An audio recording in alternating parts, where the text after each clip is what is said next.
Another turning point, a fork stuck in the road.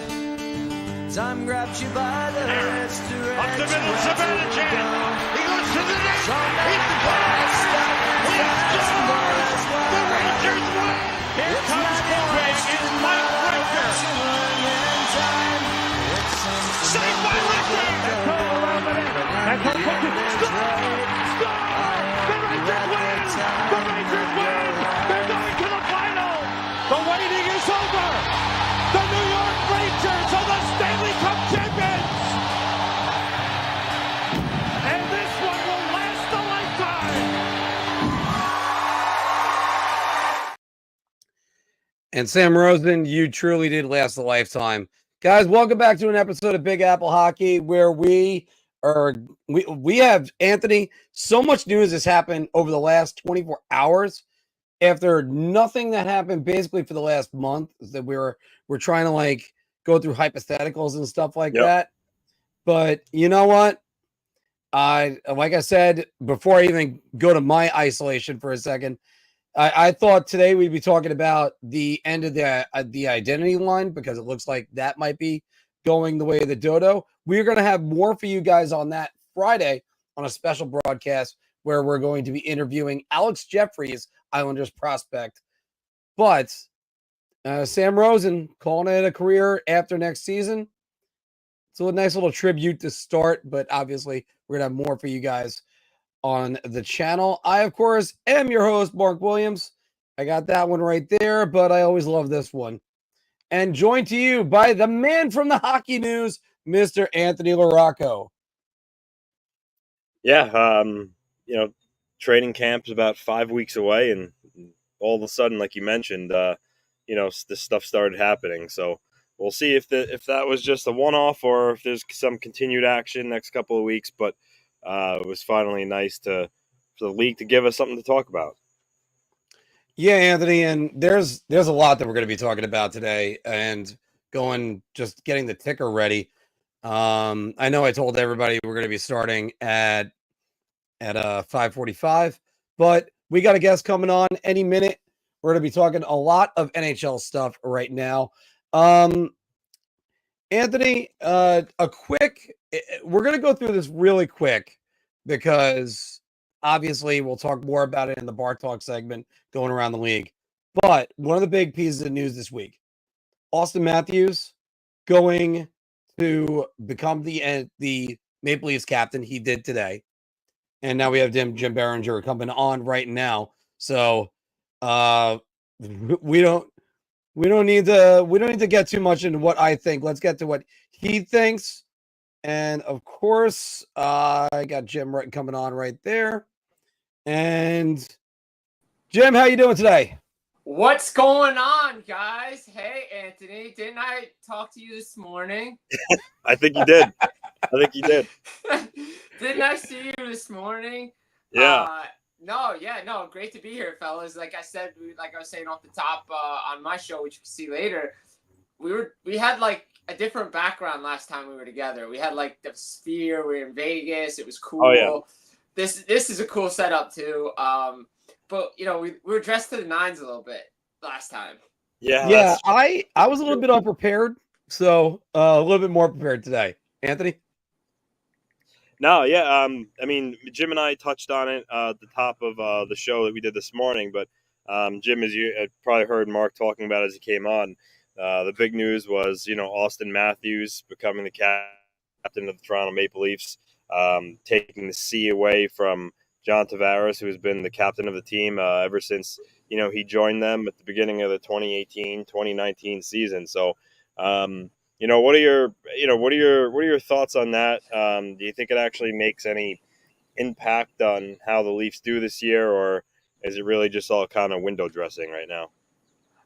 I think when you go back to the beginning, when they had their press conference back after they lost again in the first round, voices needed in the room.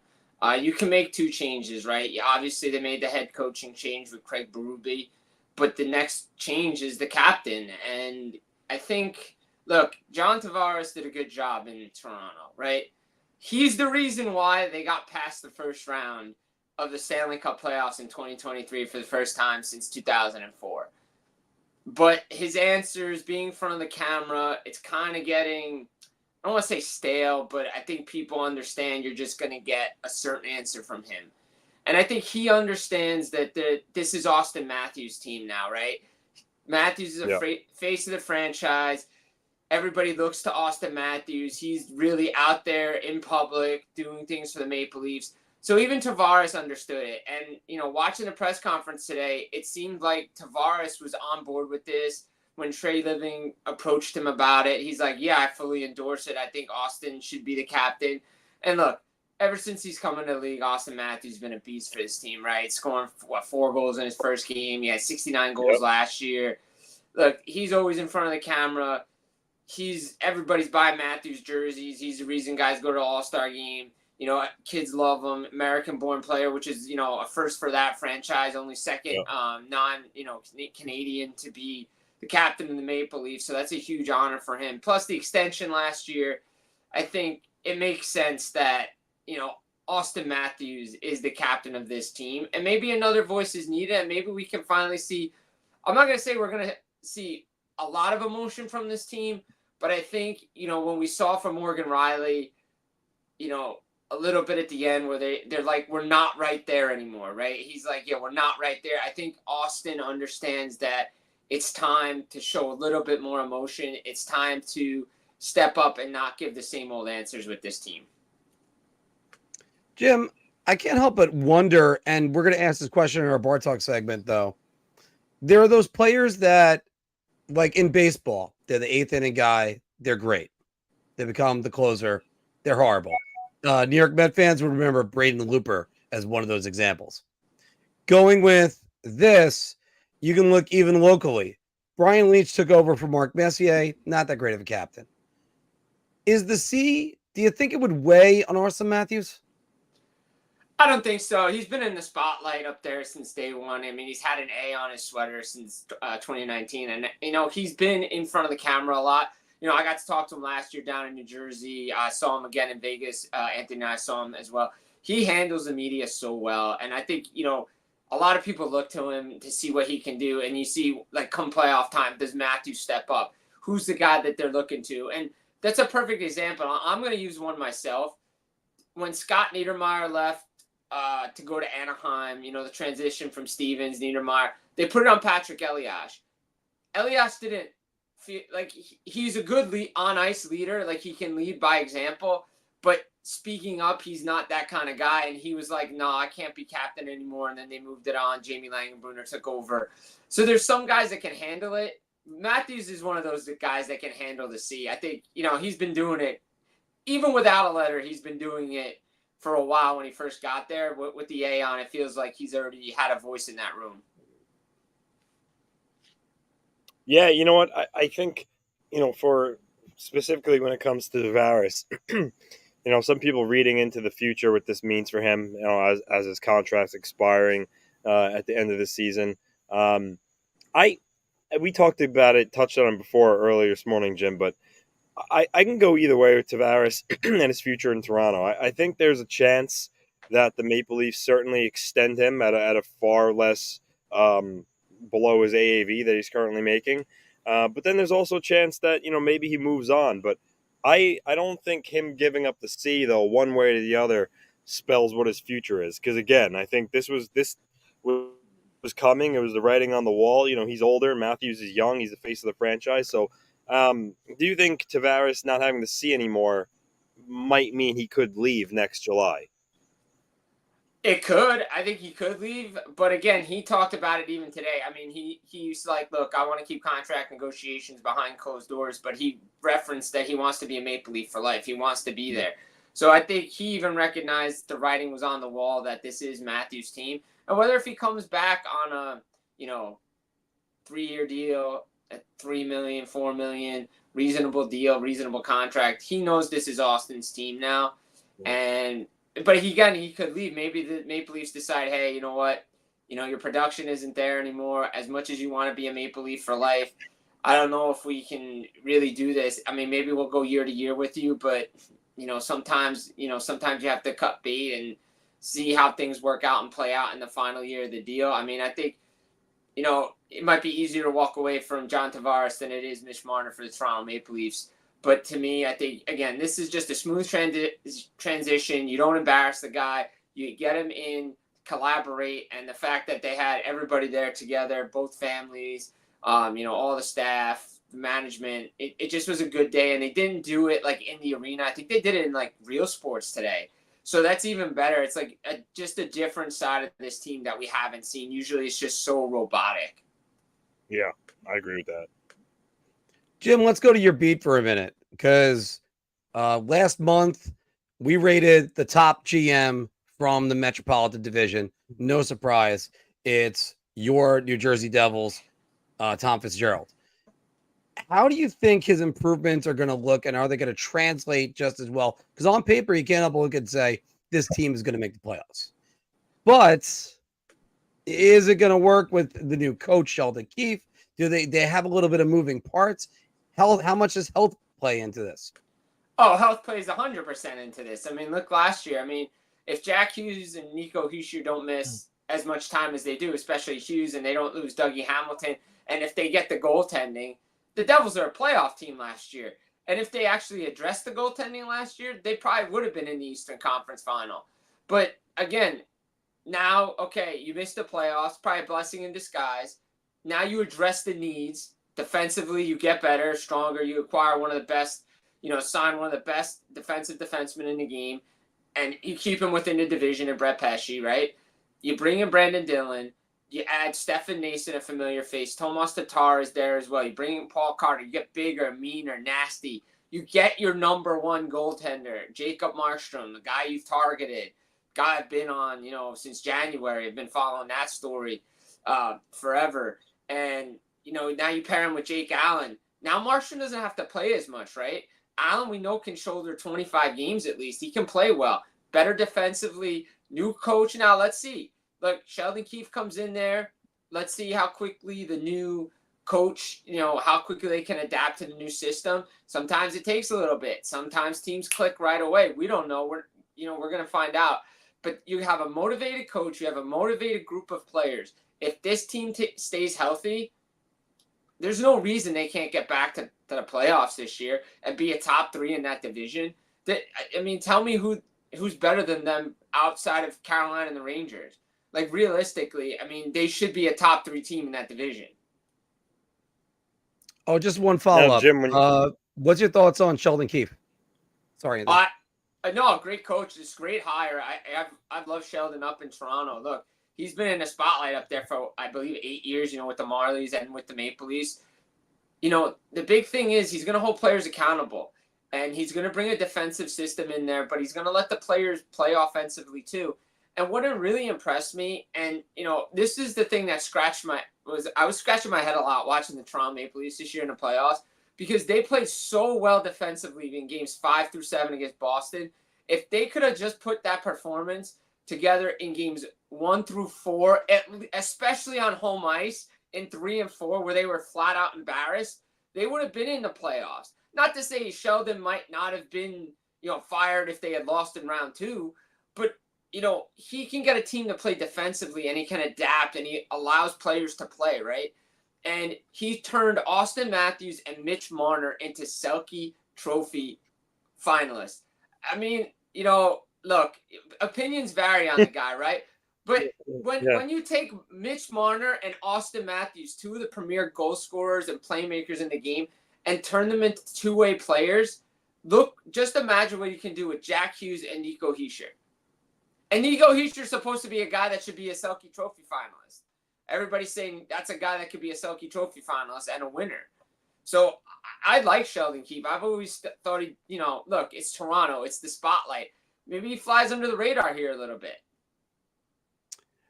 Jim, we're going to bring in the third member of our team, John Falkowski, right now. But Anthony's got a question he's been trying to get out as well. John, welcome to the show again. Thank you. How's it going, Phil? What's going on, guys? What's going on? Not much. Waiting for season to start up. Anyone else depressed? Seasonal depression. Yeah, it's I'm good. training camp's about 5 weeks, so. I'm good. I'm good getting right close. now. I'm recovering. That's all I'm saying. But Jim, when you're talking about the Devils, you mentioned Jacob Markstrom. There's no doubt that he's going to be an improvement in goal. My question is, so last year Markstrom had a .905 save percentage. Not terrible, but also not very good. The year before that, he was bad. His save percentage is .892. He struggled. And then going on, which will be 3 seasons ago, that's when he was the Vezina finalist, .922 save percentage. So, which version of Jacob Markstrom are the New Jersey Devils going to get? And if he turns in another save percentage that is sub 9 to 905, 906, can the Devils win with that level of goaltending? They can win with average goaltending. Yeah, 906. Yeah, they can win with 906 goaltending. They better win with 906 goaltending. Look, there's only a handful of goalies, right, that can do what guys do all the time, right? You talk about the Vasilevskis, the Shesterkins, the Hellebucks, the guys like that, Sorokins. I'm not going to put Jacob Markstrom in that class, but I am going to say it's an improvement over what they've had, and they have a true number one starter now, right? That's what they have. That's what they needed. They needed a number one starter. Everybody knew it last offseason. That goaltending was exposed against Carolina in the playoffs. Everybody saw it, right? They just decimated Swiss cheese. Look, Akira Schmid did everything he could against the Rangers, right? He comes out of nowhere. But he, again, when the league figures out you have to figure out the league. Jacob Markstrom understands how to figure out the league, how to figure out shooters. He's got a good defense in front of him. I thought he played really well with Calgary. Again, Calgary's transition last year. He probably should have been a Devil at the trade deadline, let's be honest. But, Calgary kind of messed that one up. When people above management and GMs get involved and things don't work out well, now they got this one right. And look, the pieces going back. Calgary's in that rebuild. They're going to let those guys, Vladar, Wolves, the Flames are doing what they have to do, but the Devils, even Tom Fitzgerald said it during his press conference. He's like, I have a true number one starter now. And I think you're going to get it. I think you're going to get that Jacob Markstrom a couple years ago because he's motivated. He's let's be honest, he's a little mad because he knows he should have been traded a long time ago. And it finally happened. And he wants to be in New Jersey. A lot of guys talked it up. I think you're going to get a guy that's probably going to come in around 910, 915, which is fine. I said, defensively in front of them, they're going to be better. He understands how to play those high danger area shots.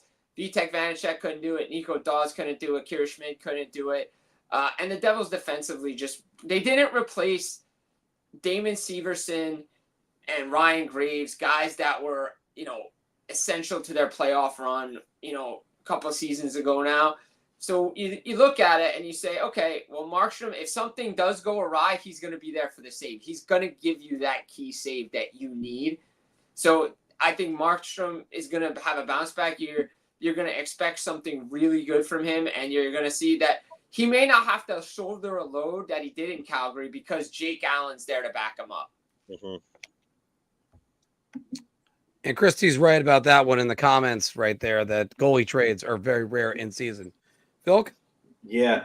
The best part about having somebody on your panel that works in media is that they take the questions that you want to ask. And that was the exact question that I was literally going to ask was, which Markstrom do you think you're getting this year? Because Markstrom is kind of like leap year. But my question now would be, how much of the Devils' success do you think hinges on their defense between, one, the health of someone like Dougie Hamilton, and two, the development of young potential stud defenders like Luke Hughes and Simone Nemec? Look, health is always an importance, right? And their defense has to play structurally better. I mean, they were not good last year. Like I said, you never replace Damon Severson or Ryan Graves, and Simone Nemec and Luke Hughes probably played more minutes than they should have last year. But they played well at times, but they also played like rookies at times. Let's be honest. They did. They just didn't have the support back there, and Brendan Smith isn't a partner for Luke Hughes. I don't know how many games I watched it, and everybody said the same thing. Like, you got to find somebody else. Can say it as a Ranger fan. Yeah, no. you had to find somebody else. Look, again, I think Lindy, I want to say this, caveat with this. Lindy Ruff did as good a job as he could with the tools in the toolbox that he was given by the general manager, right? Because the general manager didn't restock the toolbox after he let players go. But when Hamilton got hurt, they never replaced anybody on defense to fill that void because you had the cap space to do it. Even if you didn't get the goaltender, right? You had cap space to go get somebody just to fill in, just to eat minutes. Because you could see the play of John Marino dip, Siegenthaler dip, and now Marino's out in Utah, which a change of scenery might do him some good. Now you have Brett Pesce, Dylan. Now you can insulate those young players, right? Nemec is not going to play as much. Hughes can go do his thing, right? Because he's going to have a stay-at-home defenseman there.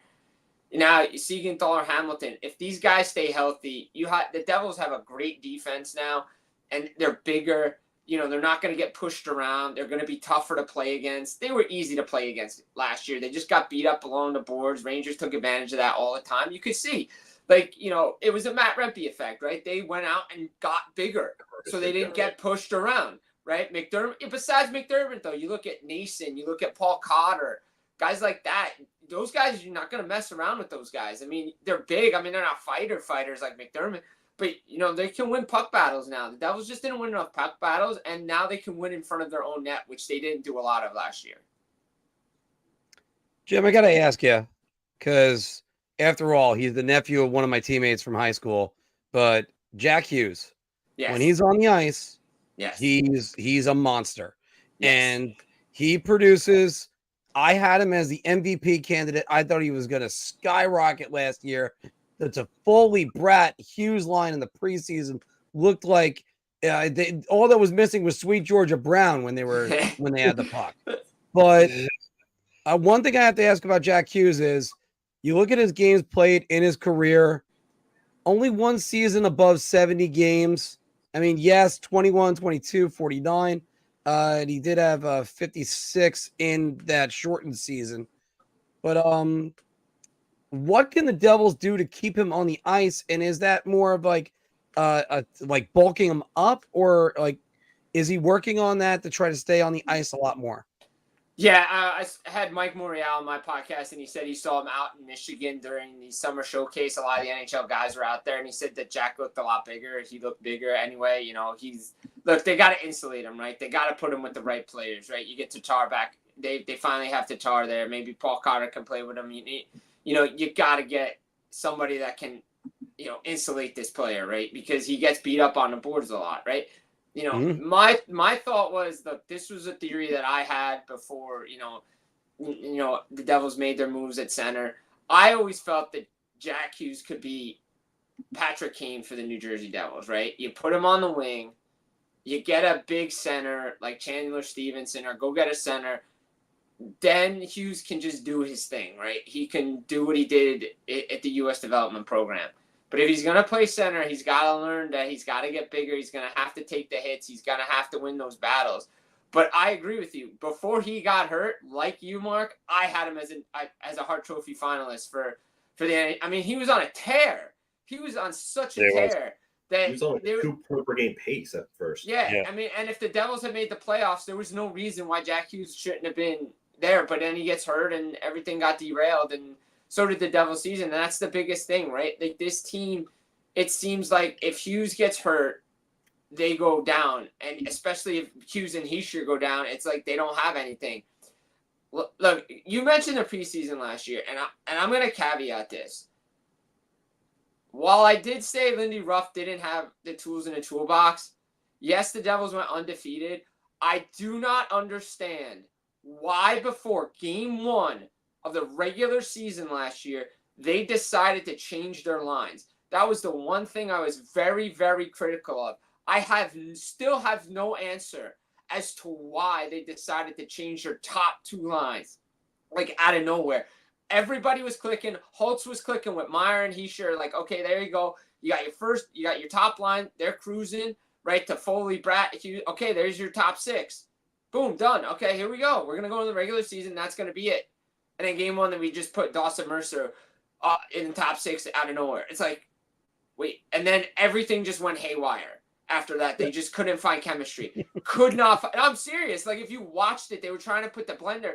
And I was talking with somebody the other day, and I'm doing that, and, you know, I have my computer in front of me right now. But I was looking at stats, and if you look at the teams that went to the final and the teams that were in the playoffs, and you look at their line combinations and guys that have played together, like you look at Florida, like regardless of what happened, their line combination stayed together about 70% of the time. Like they didn't fool around with anything. New Jersey they just decided that they needed to fool around with like all their line combinations, and the offense was haywire. And then Myers playing third line, but when they made a coaching change to Travis Green, Meyer goes back to the top line, and he's the guy that the Devils acquired at the trade deadline that could look like a 40 goal scorer. So if they keep everything consistent and play the line comp and just play everybody and let them build chemistry, they're going to be fine. And Jack Hughes is going to take off, to circle back to the beginning of this thing. Then he can take off because not only can he drive a line, he can make other players better on that line. Like similar to a guy that's in New York. He's not a center, but he's a winger, and that's what Artemi Panarin does. He makes everybody better, and he keeps his game consistently good game to game. I'm being honest. Like I think Panarin is one of the best wingers in the game, and he makes everybody on his line better. Yeah. Jim, we touched on it on your show earlier this morning, but the other big news in the league, across the league, that happened just about yesterday was the St. Louis Blues offer sheeting Dylan Holloway and Philip Broberg. What are your thoughts? Do the Oilers match one? Do they match both? Do both of them go? How does Stan Bowman, back in the role of general manager, handle this? And boy, what a welcome back to the league, right? You're back in the league after a while, GM, and your team gets offer sheeted against 2 players. So, welcome back, Stan. But how do the Oilers handle this now? Yeah, I mean, look, this is a great move. Look, Anthony, I don't know how many other guys down here are wrestling guys, but I used the term ruthless aggression by Doug Armstrong yesterday. Yeah. WWE, AEW fan here. Yeah, so I was like, I love the move. Let's be honest. Like, we need to see this more in the league, and maybe we will with the salary cap going up. But look, this is a great move. The Blues set that up because there was they did a trade with Pittsburgh getting draft picks, and it was like, all right, It's midsummer. What's with the draft picks? Like, this is okay, whatever. I guess they nobody's doing nothing. And then you see the offer sheets, and then you look at the exact compensation, and it was exactly what they got from Pittsburgh, which was a great move. To me, I think the Oilers can match both, but they would have to, not only does Evander Kane have to go on LTIR, which is probably going to happen with surgery, they would have to move out Cody Ceci and or Brett Kulak just to get everybody there. To me, I think they keep Holloway. As much as Broberg played so well for them in the playoffs and especially in the final, I don't think Stan Bowman and the Edmonton Oilers want to pay him $4.5 million for 2 seasons, unproven, right? I think you want to keep Holloway. Then your top 9 is set. They can get a defenseman. They still have to clear cap space, but at least you have Holloway in your system. Now, funny is there are reports coming out, Bob Stauffer, who covers the team and is really good with the team, said that this stuff should have been done in January. Ken Holland didn't do it. We all know Ken Holland was the lame duck GM last year anyway. Yes. And Jeff Jackson did a lot of the stuff prior to Stan Bowman coming to the team. But if this was such an important piece, and I was thinking about this earlier, if these players were so important, why didn't Jeff Jackson just step up and say, hey, we need to get these done and get these player kept? But also poor on Edmonton for not telling these players what the development plan is for them, because they were up and down from the minors pretty much all season. Mm-hmm. They were. By the way, just before Phil asks his question, it's over the opposite of the Koskinen extension that Peter Chiarelli signed him to, and then they fired him right after that. Mm-hmm. It's crazy. Jim, do you see anyone that can possibly come out of nowhere and surprise and make the New Jersey Devils lineup like maybe like a prospect that nobody's thinking of or talking about? I mean, let's see what Seamus Casey can do. I mean, he's a defenseman that, Look good in the World Juniors. Yeah, look good in the World Juniors, look good in Michigan, but again, that's a guy that potentially could have it. You go down, I know they moved out Graham Clark. Let me look up some of their prospects because I know the one guy I will say is Chase Stillman. That's the guy I want to watch to see if he can make the team because that's a guy that a lot of people are touting as a player that potentially has a chance to make this team coming out of camp because, he got he got a new contract, he's done well down the American League. I think that's a guy that potentially could be a depth player for this team moving forward. They need it. I mean, look, Mike McLeod's not coming back. He's over in the KHL and, he's got his own problems to deal with off the ice too. So, I mean, he's never coming back. And that's what the Paul Connor thing was and the Stefan Neeson. They had to replace that type of player. So, I think Stillman's a guy that, is somebody to watch heading into training camp. Jim, I'm going to ask you this question, especially since we have all four of us on right now. Yesterday, the faucet of NHL news was kind of opened. And one of the things that was announced was this season will be Sam Rosen's final season as an announcer for the NHL. Now, if you go back to 1980, Anthony's team had Jiggs McDonald, who was legendary. Sam Rosen comes along, takes over in about 1984. There was some other guy named Mike Emmerich that I know was a longtime Devils announcer. And now you look over still at the candidates that are there. I mean, Howie Rose for the New York Islanders, Kenny Albert doing the radio for the New York Rangers, Brendan Burke doing the TV for the Islanders, and Kenny Albert and Brendan Burke are the two number one, number two guy for TNT. What do you think about the embarrassment of? And by the way, I'm sorry, I almost forgot to mention Matt Lofton, Matt Lofton, and I think I still screwed up his name this third time. Yeah, Matt Lofton. Matt Lofton. Yes. Matt and the Maven. We go back. Yeah, no, he's always been great. But what about the embarrassment of riches we've had for hockey commentating in this area? I mean, think about it, right? You mentioned it. Emmerich, Rosen, those guys are just legendary sports. I mean, Mike Emmerich was the voice of the Devils forever, and he was doing national broadcasts as well. Kenny Albert does the same thing. I mean, you hear, you got to, look, he may not, I don't know what people think of him. I know Don LaGreca pretty well. I think he does a great job of hockey. He's a big hockey guy. I think covers the game. I think he does the games really well. When Kenny Albert has to call national games, he does it's so hard to call hockey, right? Like, I've done it a handful of times with a couple of guys I know down in juniors. It is so hard if you don't know what you're talking about. And I was just a color guy, so I could just give analysis. But to be a play-by-play, those guys, hats off. It's just so tough to be a play-by-play guy there. But the embarrassment of riches we've had in this area, I mean, is just unbelievable. I mean, Mike Emmerich, I remember walking in the old Brendan Byrne Arena, just walking around, always seeing him in the hallway. He loved to talk hockey. He loved to talk sports, period. I mean, if you brought the Pittsburgh Pirates, forget it. You were there probably for 40 minutes because he loved his Pirates. But, look, he was legendary. I've met so many of these guys. Like Kenny Albert, I met him when he was at the bookstore with his book signing. So cool. So, just the man, right?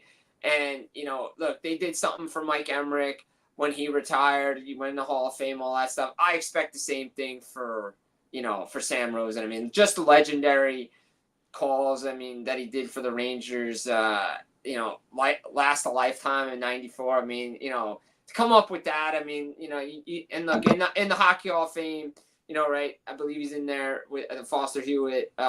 He got the Foster Hewitt Award. So, he's just a legendary career for the Rangers. It's going to be a tough season, I think, for him. But you know what? Good on him going out on his own terms, right? Like saying this is my final year, and just one of the best guys to call hockey, right? look, we saw Jack Edwards go in Boston, right? He left last season. It was his last season. So, the changing of the guard on play-by-play hockey guys right now. And don't forget to mention Howie Rose was great for the Islanders for all the years that he did. I so enjoyed hearing Howie Rose, and they seamlessly transitioned to Brendan Burke, and they never missed a step. So it makes it so much more pleasurable to watch your team when you have a great play-by-play guy that's at the helm. And I think Sam Rosen's a Ranger legend. Good for him, like you said, going out on his own terms. And this year should probably be pretty special for him, knowing that it's his last. Yeah, 100%, right? I mean, look, Howie Rose wasn't he doing Islanders and Mets at the same time? Yeah. He was doing two sports. A lot of guys do multiple sports at the same time, like Kenny Albert. Sam does football. He goes football, he goes hockey, he's over here, there. I mean, Olympics, he just did water polo. I mean, Mike Emmerich did that for years too for the Olympics. So I mean, that to me, that's something that's special, right? Look, I'll say this about Jack Edwards. Look, I was up in Vermont in college. That's how I had to watch hockey outside of streaming the Devil games. When the Devils play the Bruins, yes, I listen. All right, whatever. Guy's a homer. Everybody knows it, right? Yeah. But but if you listen to most hockey guys that are play-by-play, your hometown announcer is going to be a homer. That's his job, right? Supposed to pump up the team a little bit. Now, they can be critical. They're allowed to be critical, but for the most part, they're homers, right? Like, let's be honest. But Sam, he did a great job, and look, let's see what happens. Like Butch Goring. I mean, Butch Goring's a homer, but he's endeared to Islander fans. He's lovable Butch. He's like Mark Williams up there in the left corner. He's always making mistakes with people's names and minor mistakes. I have a lot to do. Johnny Lazarus joining us. Hey, Johnny, what's going on, buddy? Johnny. Saying silly things, but yeah, you're absolutely right. There are certain guys that play the role of homer. But I mean, Jack Edwards was on another level, though. I mean, he was good at what he did, like the actual job, but he did it. I felt like with too much homerism in his calls, but it is what it is. I'll give him as somebody who's always wanted to be color commentator because I knew I was never going to make the NHL as a kid. Someone who wanted to be a play-by-play analyst. Jack Edwards, the energy that he gives is great. I get why people dislike him. I get it, but you can't deny the energy. Butch Goring is another one. Like he'll give anything for it. And you know what? The Rangers have their own Butch Goring and Dave Maloney, minus the name mess ups. Dave Maloney is he's great at color commentary, but full and through that he's a Ranger fan, and people gave him so much crap for like his voice crackling and going crazy during those overtime winner calls against Carolina. Like, no, you want that. And Johnny's right. Like the fans are tuning in for a home regional broadcast. These guys are supposed to be this way. That's how it is. Well, just you're right. No, you're right. Just to pile on that, guys. In New York fans, especially, we want somebody to like educate us when we need to be. Somebody give an honest opinion when we need it. But also, you want that home regional guy that's going to be there saying all the other stuff. I just find it great how you get a guy like Emmerich who was able to do the national broadcast, Burke who's doing them right now, Albert that's doing them right now, and even Sam Rosen who did national telecast for a while, and especially calling the Uwe Krupp Stanley Cup winner almost as fiercely as he's called other calls for his own team.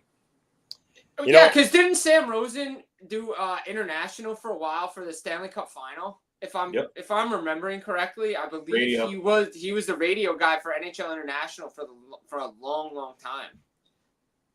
I think you're right. You're right. I mean, there are some guys that have done both. That like Brendan Burke. I'm just gonna go back to him for a second. I love the job that he does on national. He may be arguably the best in the business right now. Like his national, I like him with the Islanders. Part of the reason why I can watch Islanders is because he's so good at what he does. But when he goes to national, he's amazing at what he does. Absolutely amazing. It's even better watching him on national. So, I mean, Emmerich was like that for years. Jim, you were spoiled with having Doc Emmerich every night. That was great. I mean, it was great. I'll let you on one little thing, and I'll let you go because I know you've got stories you can tell, calls you can reminisce. But Anthony and I and our friends always used to like laugh and marvel at Doc Emmerich's wordsmithing and how he would just make like he jackknifes it over the half wall and it careens to Parise and all these other phrases he would make, and we would find them so hilarious because the words he was pulling out, like, where is he getting this from? But it was great, like, to get to watch that every night, you know. Not like waffle boarded when the goal. Waffle boarded. Yeah, waffle passes feathered across. Yeah, that was great. Like waffle boarded. I mean, the best is like, look, you know, I heard a lot of criticism, and I don't want to, you know, I know this may touch a sore subject, but when in 2012 when Henrique scored, you could hear the excitement in his voice again, like he was calling a Devils game, like as the home broadcaster. And I heard people say, "Oh, Mike Emmerich," you know. I'm like, yeah, but you got to understand, he did it for years for the Devils, right? Like he watched that team, and for me, you know, part of me was like, it's great to hear like his voice just go to another level on that call. But like the dictionary that he had and the thesaurus that he had, my God, he made hockey so good. I mean, look, we lost a legend this past year, Bob Cole. I mean, look, he's another one that I mean, that's another one where, you know, those guys know, and Emmerich did this too on the broadcast too. The guys know just to let the play go. Don't even say anything. You don't even need to say anything. Just let the play go, and they'll do it. And there's been times you don't hear anything for like 4 or 5 minutes. They just let the play go. Rick Jenneret, another one. Say Rick Jenneret too. Beauty, Johnny, beauty. Oh, and Jim, Anthony, go ahead. Ask a different question. Yeah, no, I was gonna say before he let you go, just want to ask, you know, being that we're kind of New York theme, you specialize the Devils. We talk a lot of Rangers, Islanders here. Kind of put you on the spot here. I'm gonna name 3 centers from each New York team for this coming season. I want you to tell me who scores more goals this season. Okay. Bo Horvat, Vinny Trocheck, Nico Hischier. Wow. Not where I thought you were going with it. Not where I thought I thought he was going. I thought he was going to go 86, to be honest. But I think, and 93. But you know, but I think I understand where the logic is here because Hischier is. I think, man, that's a great question. Yeah. I mean, Trocheck had a monster year last year, though. He had a monster year for the Rangers.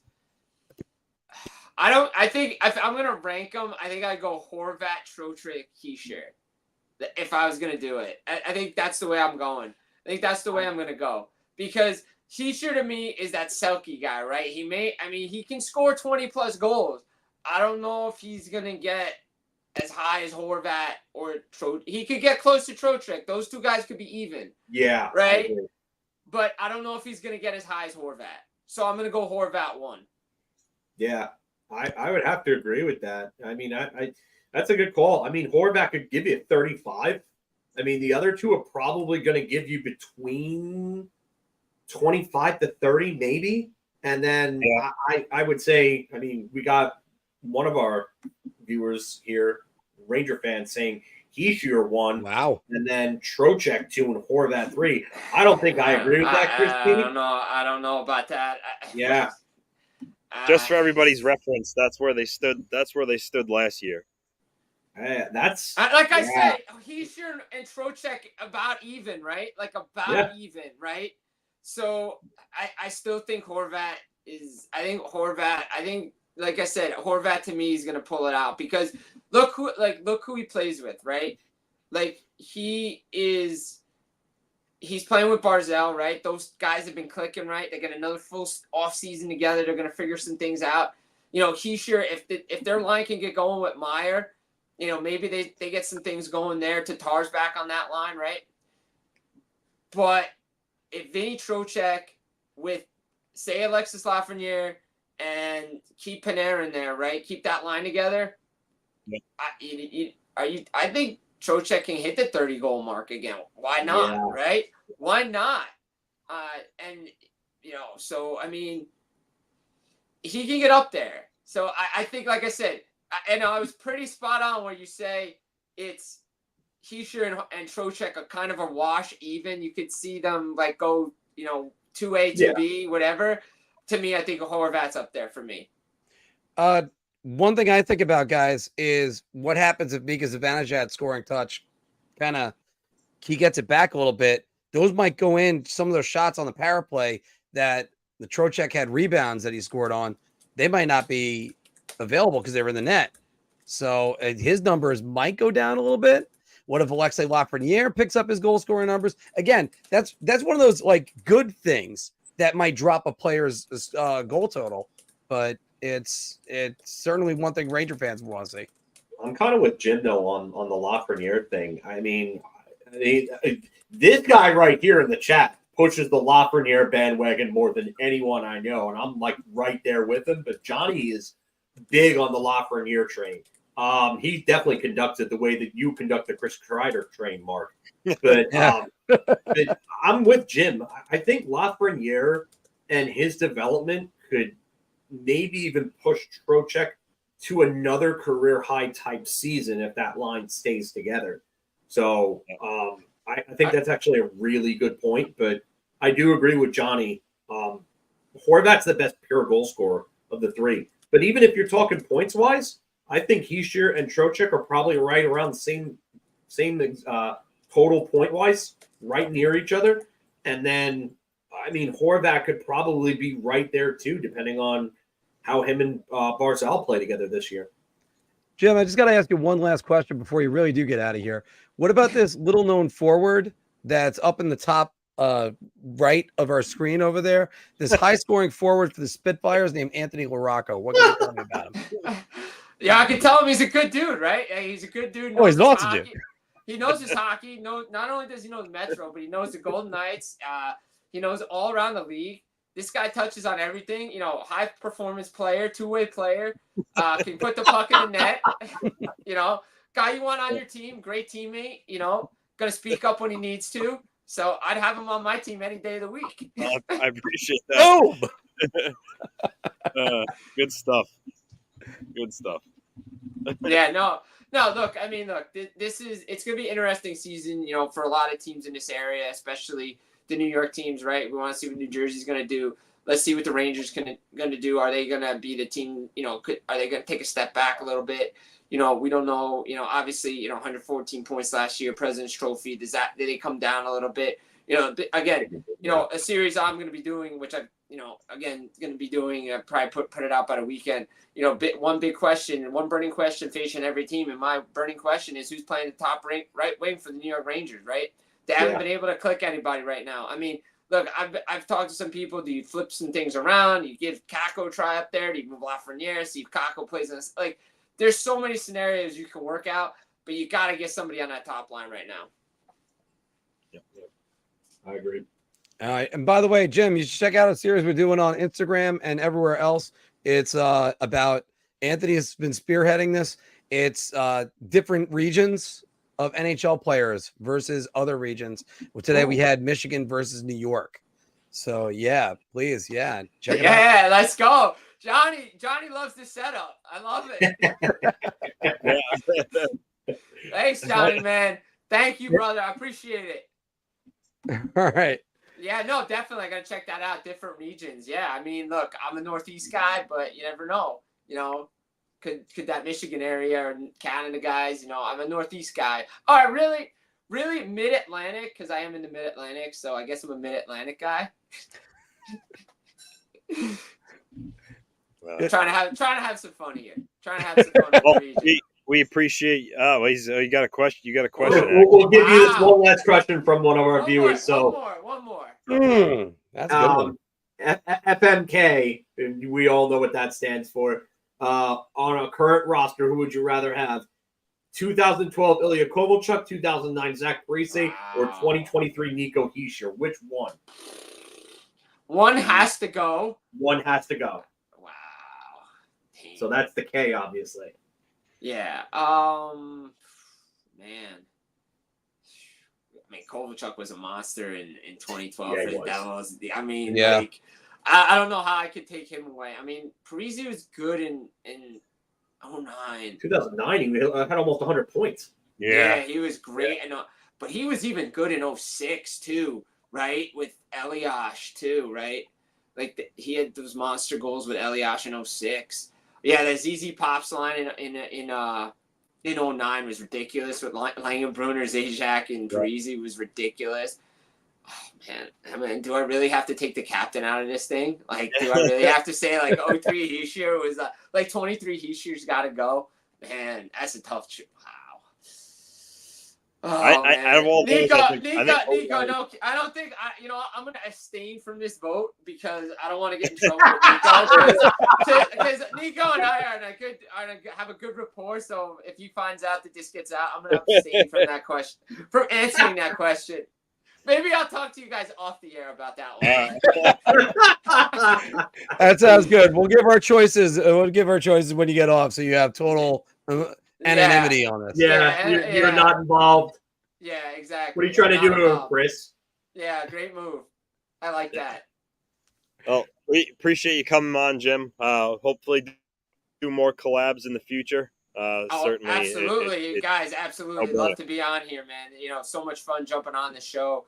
Live in Vegas was great. Here is even better. You know what? Anytime you need me, I'll be there for you guys. Appreciate that, Jim. Appreciate you, man. Always, guys. Jim. Absolutely, boys. Take it easy. Night. Take it easy. All right, Anthony, I'm actually going to put you on the spot first. Who you effing? Who you emming? Who you K'ing? Well, 2009, I'm a big fan of Zach Parise. So I would take 2009 Parise. So what does that mean? M? Well, you marrying him? So it's F, marry, and then kill. Which we're not allowed to say that on the internet it's either almost anymore. Like play. We'll just do it this way. Play. Bench, stretch, bench, and cut. Start, bench, and cut. Okay, all right. Start Parise, bench Kovalchuk, cut Hischier. Wow.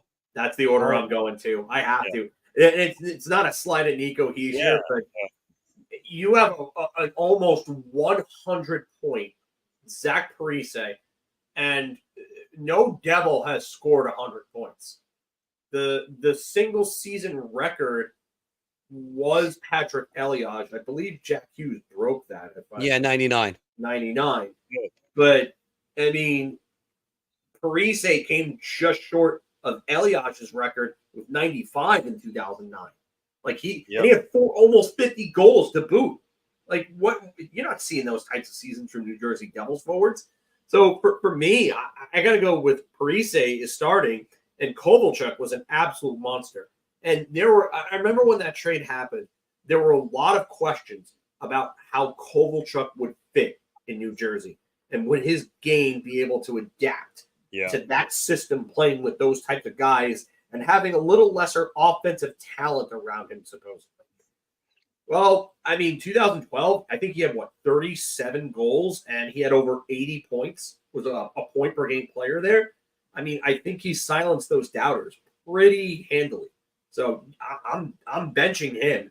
But Nico could end up being the best two-way player of them all when it's all said and done. I just, as of right now, that specific season, I can't put him ahead of those other two. I'm sorry. Yeah. And guys, let's make this a hat trick. And I know it's a little bit early using it for the bar talk, but guys, you know me. I like the guys that can grind out the game, have a skill game in there. Zach Parise, I have so many superlatives to say about him, especially in that era.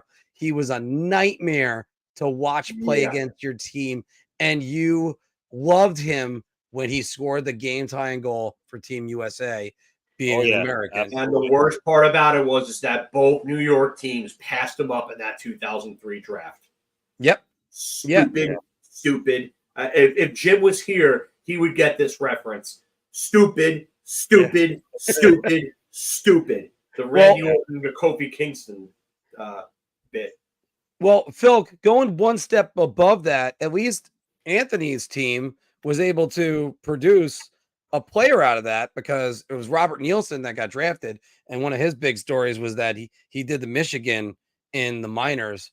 Yeah, but Robert Nielsen didn't do anything at the NHL level. Oh, Marc is just saying at least they got an NHL player out of it. Jetsman did absolutely nothing at the NHL level. I mean, yes, that's what I'm saying.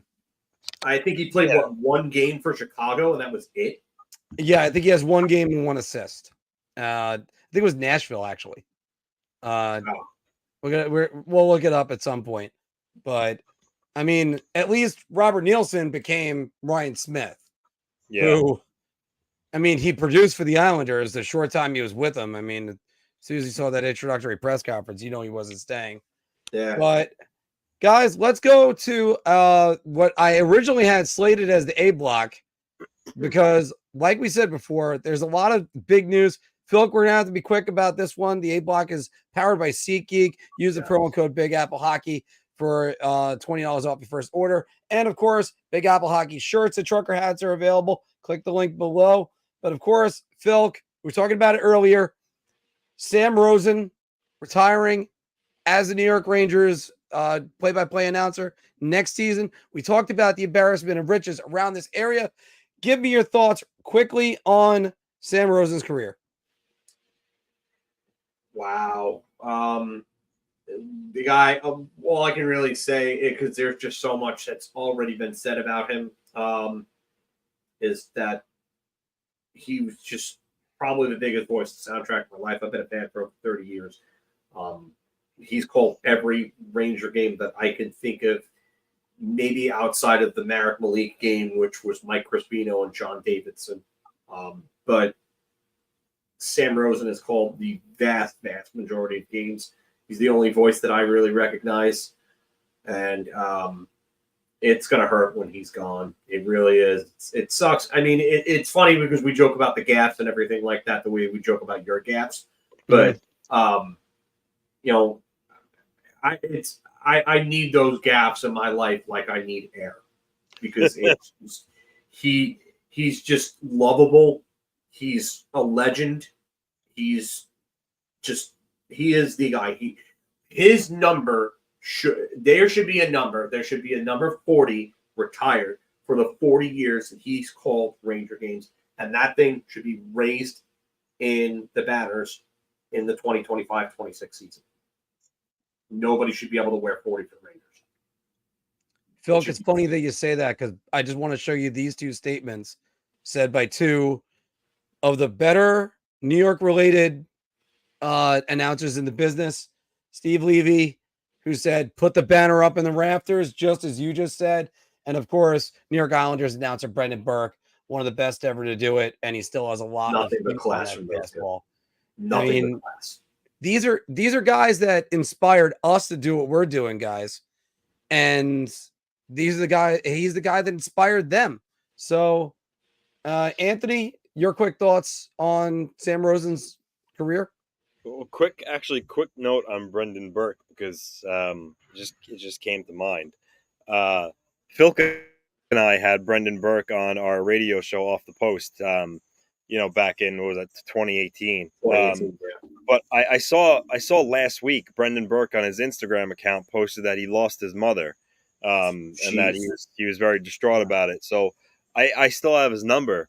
So I texted him and just said, you were on my show a couple of years ago, just reaching out because, I lost my mother too. I know that pain that causes, and just wanted to offer my condolences. And he texted me back. He's like, wow. He's like, that's very kind of you to reach out. He's like, I really appreciate that. So Brendan Burke, class act, and, condolences to him on. Yeah. I know that like Phil unfortunately knows that all too well as well, and not something that really ever goes away. But and I just had that this year. So. Yeah, with your father. Yes. Yeah. So yeah, we all. My apologies, Mark. I was thinking mother, and I forgot that you lost your father. But same thing. It's a terrible thing that we're all in that club that we don't want to be in. But as far as Sam Rosen goes, yeah, I mean, listen, he's synonymous with the New York Rangers. And me as an Islander fan, obviously, when they teams play it, I usually watch the Islanders telecast, but there were plenty of times I listened to Sam Rosen. He did a really, really good job. He was insightful. He was funny at times, and he was just one of the best to do it. So, he's going to be missed in the Rangers organization, and we'll see who replaces him. There's a lot of candidates, but they'll probably start to broach that topic when it gets closer. But on the flip side of it, though, I can't say I'm surprised. He's 77 years old. I know recently during the playoffs last year he had some health issues, so it certainly didn't come as a shock to me that he's stepping away. But good for him, like I said, doing it on his own terms rather than, God forbid something happened to him and then he couldn't do it and then he's kind of forced out. So good on him to kind of just decide on his own that he's going to step away. So yeah. Kudos before I give my thoughts, let's go with this. Phil, what do you think? I always said years ago that Howie Rose would be the ideal fit because he was the guy that wanted this job. We all know he's a big Ranger fan. He is the most famous call in New York Rangers history with the Matto. Yeah. Kenny Albert is gotta be the odds-on favorite right now, if you ask me. Yeah. I think Bob Wischusen is under contract with ESPN. John Giannone seems better as a guy that you could put in, between the benches. But Giannone has called games for the Rangers before in the past. It's been a Kakko's first NHL goal. I can tell you that one. What's that? He called Kakko's first NHL goal. Yes, he did. You're absolutely right about that. But, I mean, it's been a while, really, I think, since we've had John Giannone call a game. But he's not bad at it either. And like Jim said, hockey is the hardest sport to call. Football is stop and go. Baseball is painfully slow at times. Basketball, there's a slower pace, too. But hockey is constantly going and moving because the puck is constantly moving in both directions, in all directions. So I would probably have to give the odds-on favorite right now to Kenny, but I wouldn't count Howie Rose out. I really wouldn't. I think that he's, like Anthony said before, he's done the Islanders and the Mets in the same season. So, yeah, there is a chance that he could be in there. I don't follow baseball really, but is Howie Rose still doing the Mets, or did he retire from that too? Marc, I have to double check. I think he's only doing the Mets part-time right now. Yeah, so I wonder if he's trying to, if he doesn't want a full-time gig anymore, because that's a big commitment. That is a huge commitment. Let me address one thing, Anthony, because it was in the other about possibly moving Brendan Burke over. Don't do that to the Islanders. The Islanders are not a JV organization. You shouldn't do that to them. They got a great guy. Let them be his voice. I know Micheletti moved over 15 years ago, 16 years ago. Don't do that to the Islanders. So that leaves me with saying it's Kenny Albert. It's got to be Kenny Albert. Not that Queen's own John Giannone wasn't a good choice. One thing I love, guys, about Sam Rosen, everybody had their own style. We talked about Mike Emmerich. He's just a wordsmith. Kenny Albert's the most versatile. He's the Swiss Army knife of announcers. The guy can literally announce 3 different sports and 2 different styles, whether it's TV or radio, at any moment. Actually, 4 different sports because he's done it with basketball. But when it came to Sam Rosen, you would hear him giving you tidbits about a player as soon as they touch the puck, usually for the first time. Here comes former Islander I can't think of a guy right now, but here's former Islander Don Maloney coming up the ice, or one-time Islander Marty Straka, or something. You can't. You learn more about the player every time they touch the puck. When he came with Sam Rosen, and he was so good with that, and also he did have fun just calling the game. Like, he was professional, but he did have fun. So you gotta love that. All right, we got everybody's successors for him too. Let's go straight to bar talk. But first, guys, we got to let you know, if you're thinking about getting therapy, give BetterHelp a try. Stop complaining and start focusing with BetterHelp. Visit BetterHelp.com/THPN to get 10% off today. Because after all, there's been all times in our lives when we thought about therapy. Why not give them a shot? So let's go. Let's take the message from DraftKings and then do some bar talking. Hockey fans light the lamp this winter with DraftKings Sportsbook, an official sports betting partner of the NHL. New customers can bet just $5 pregame moneyline on any NHL team to win their game and get $150 in free bets if they do. If that wasn't enough excitement, you can turn small bets into bigger payouts with same-game parlays. Combine multiple bets like which team will win, how many goals will be scored, and more for your shot and an even bigger payout.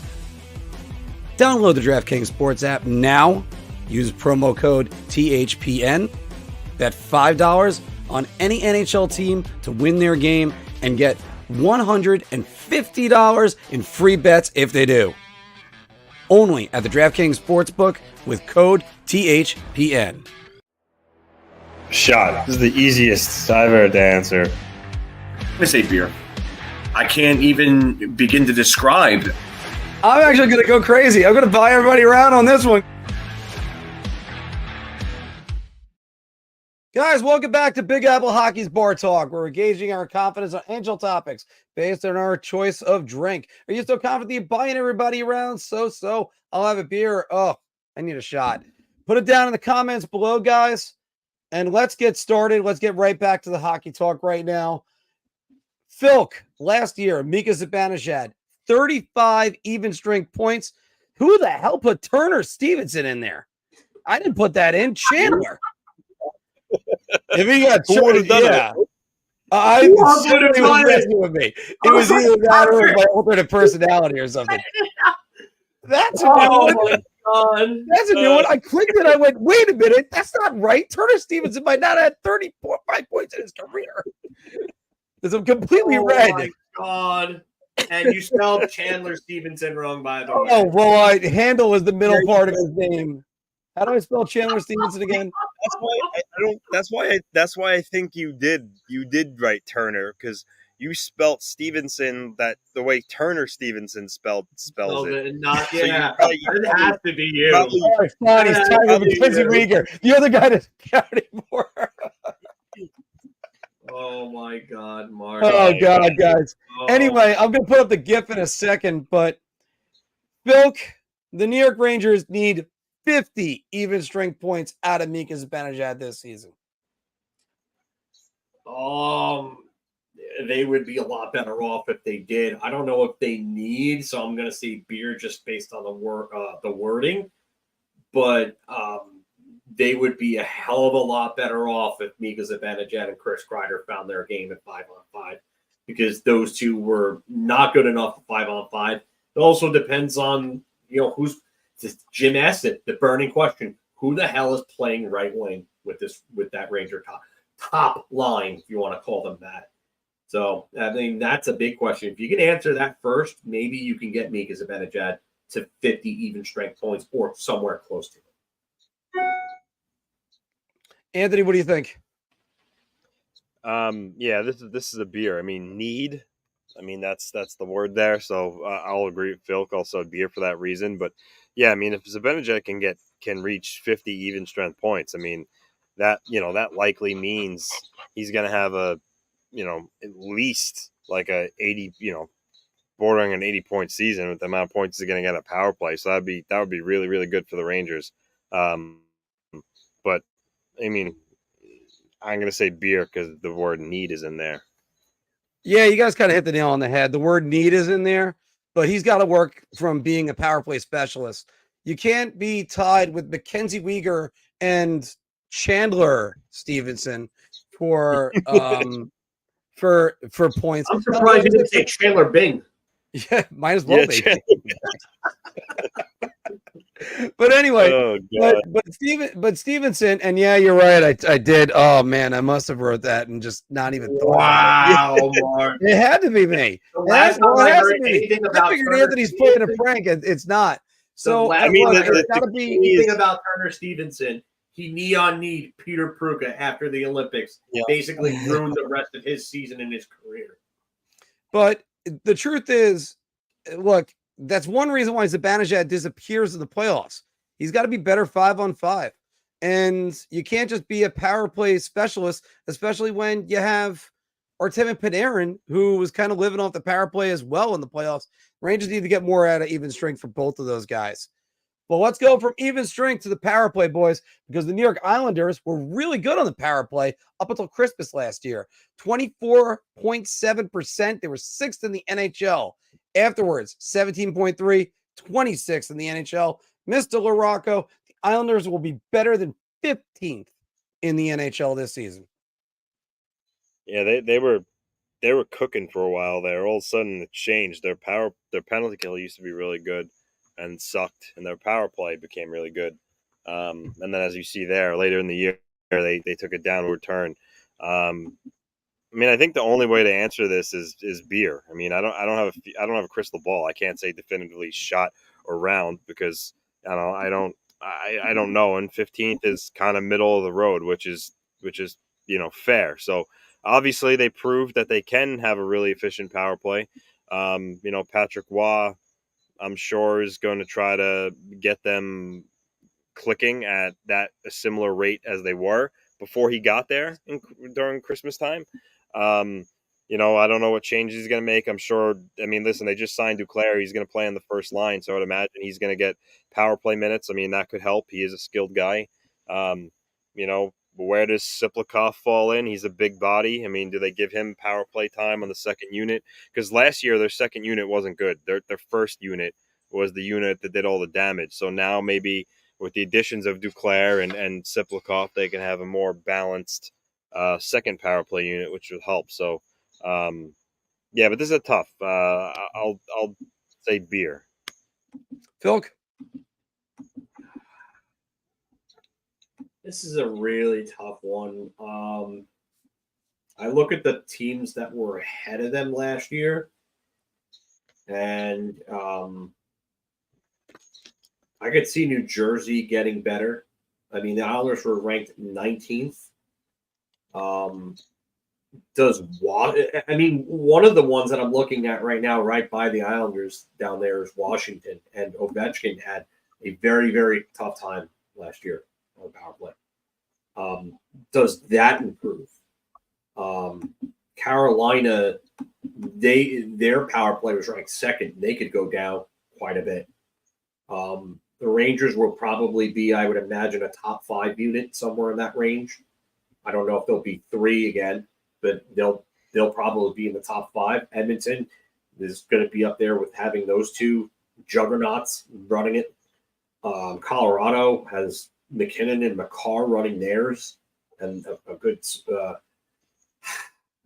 I'm going to have to say beer because I could see Nashville improving. I could see possibly Boston improving. I think Jersey will improve. I'm surprised Vancouver was only as high as they were. They weren't a top 5 unit with all the talent that they had. That's a unit that'll probably improve. I think Minnesota might fall a little bit. I mean, it depends on Faber's development and him quarterbacking that. Winnipeg will probably get better, I would imagine, too. Ottawa, you got to imagine, do they get better? Anaheim is probably going to get better, too. So, I mean, Tampa's still going to be very good on the power play, especially with Gensel. But, I mean, you lose Stamkos. So that's a big thing because Stamkos was great in that Ovechkin spot. But, I'm going to go beer here. Yeah, I have faith in the Islanders, but I have to go beer too. I think the growth of Noah Dobson is going to be huge for them. Yeah. And as Anthony is kind of like, Sipakov is such a wild card. Like, what's he going to be? But if they could put together a second good power play unit, or maybe even he sneaks onto the first, who knows what's going to happen? But the Islanders, they actually use both power play units. So that's one thing that kind of is going to help with them. But Waugh really improved their 5-on-5, and that's where he's focused on. And I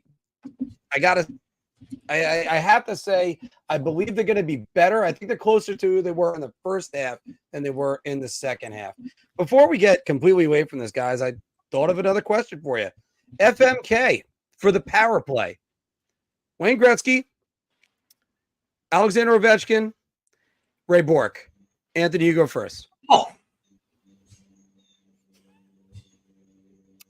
Cut Ray Bourque.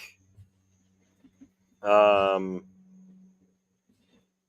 mean, start Wayne Gretzky, bench Ovechkin. I mean, I think that's wow. All right.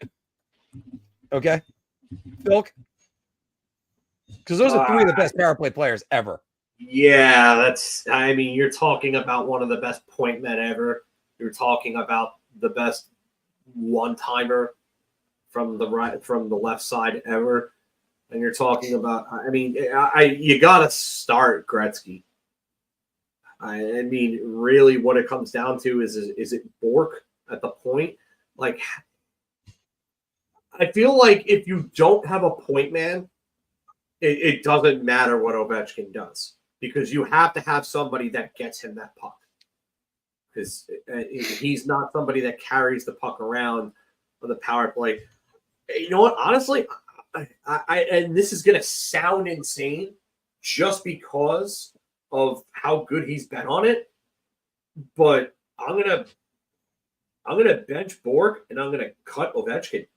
Because if you don't have somebody that can get him that puck at that point or go cross-seam to him, and you got to remember, cross-seam passes are considered high-danger passes. They're low percentage. Mm-hmm. It's harder to get those passes through. And I know we see power plays doing crazy things like that in today's day and age, but like back in the day, it was a lot harder, and you saw a lot less of those passes. I think that Ovechkin, if you don't have that point man, I think it's harder for him to get the puck, and thus making it harder for him to score. So it's not really necessarily I think Ray Bourque is a better power play player. It's like in football, the most paramount position is a quarterback. Mm-hmm. Baseball, it's a shortstop or a center fielder. That's what it comes down to for me. I'm probably going, I was going to actually think about cutting Bourque, but Phil, you brought up a great point. I think I'm going to have to, either way, starting Gretzky. Yeah. I think you look at Ovechkin and the numbers he's put up on the power play, but I think he needs somebody to get him the puck. So I'm going to have to cut Ovi. And that's it. We're going to have to move on from there. Guys, the Maple Leafs, Captain John Tavares vacates the captaincy for Auston Matthews. They had the press conference about it today. Phil, we'll start with you. Auston Matthews' game will change with the captaincy. I don't know if it needs to. I'm actually going to say shot here. And I really question whether or not it actually needs to change. Like, what really needs to change about Auston Matthews? Like, he had his second 60-goal season in 3 years. He was a Selke finalist this year, finishing third. I mean, he's one of the better all-around players in the league. The only thing that he really doesn't do is he's not really much of a setup man. He's never had 50 assists in a year. Like, I don't think much is changing about this guy's game.